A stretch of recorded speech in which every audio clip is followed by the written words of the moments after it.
Georges County. So with that said, I'm let Mel come up. Great seeing you, man. Appreciate it. Appreciate it. Thank you so much for having me in Charles County. As always, enjoy coming and visiting our neighbors to the south. I do want to say first and foremost that this is a real partnership. We have been at this for years, nowhere near as long as Gary. Gary's been at this for 30 years, almost. This is the anniversary. Is this the anniversary? And truly, my message tonight is we need light rail, and we need it now. If you look at the challenges that we're confronting in our region, from southern Prince George's County, Charles County, northern St. Mary's County, to the 450,000 people who live in that commuter shed, they call it, to the 100,000 or more residents that we're going to increase by 2040. That's just over 20 years from now. Where are they going to go? How are they going to get around? This problem is not getting better. It's getting worse each and every day. And right now, the answer from the state is no answer. There's no solution. Folks are just suffering. And that's not acceptable. And I want folks to get angry about it. Because that's what it's going to take to get people interested and mobilized, is to realize all the lost time with their families, to realize all the lost economic development. There are businesses right now who don't come to Waldorf, don't come to southern Prince George's County, and probably not northern St. Mary's, just because of the traffic. Just because they're impacted by the concern about congestion and residents not wanting to go out at many times a day to get to their businesses. That impacts our tax base. That impacts the choice of our residents. It impacts our quality of life. And frankly, it's not acceptable that our governor has no answer. And so, my message tonight is we in Prince George's County stand united with our partners in Charles County. We stand in unity with you, and we want to work together to solve this problem. But most importantly, we want to work together to advocate for advancing this issue forward in the state. I stand ready to work with our General Assembly in the upcoming session to force this issue, to force it in the budget if we have to force the next steps, whether it's the NEPA study, whether it's moving to another phase. We need to use the formidable weight of Prince George's, Charles County, and St. Mary's County to move this issue forward in Annapolis, just as we've done in the grassroots level in our communities on the ground. That's what it's going to take. We carry a lot of influence. I will tell you, Charles County, particularly in northern St. Mary's County, you all might decide this governor's race. You might decide this governor's race. I'm being real here.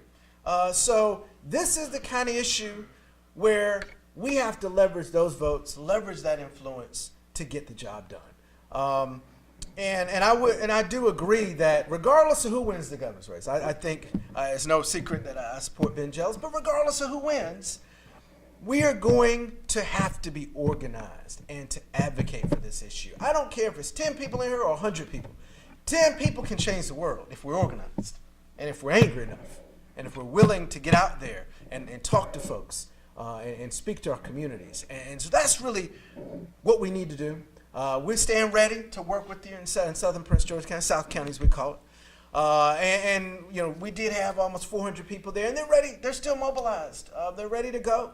I think what we really need to do now is to focus on neighborhood by neighborhood, getting folks energized and involved, and for the long haul. And good to see Ben. Good to see the great work you did with the Purple Line. I'm biased, but I think the argument for this is even stronger than the Purple Line. I was a big Purple Line advocate and still am, but I think our argument is even strong, at least as strong, if not stronger, for light rail in Southern Maryland because of the massive traffic congestion, because of the projected growth. Folks, this problem is going to get so much worse. I cannot convey to you how much worse this problem is going to get.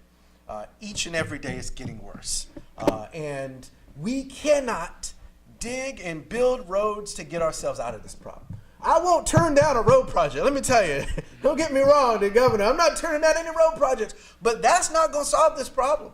Right. More people are just going to drive, and we're going to be back in the same boat. So the road projects are just Band-Aids. And we don't really have that many big ones that are going to help anyway, but even the ones that we do have that are happening are just Band-Aids. They're going to help for a few minutes here and there, and then we're going to get worse again because more people are going to drive. They can say, oh, they're building a new road.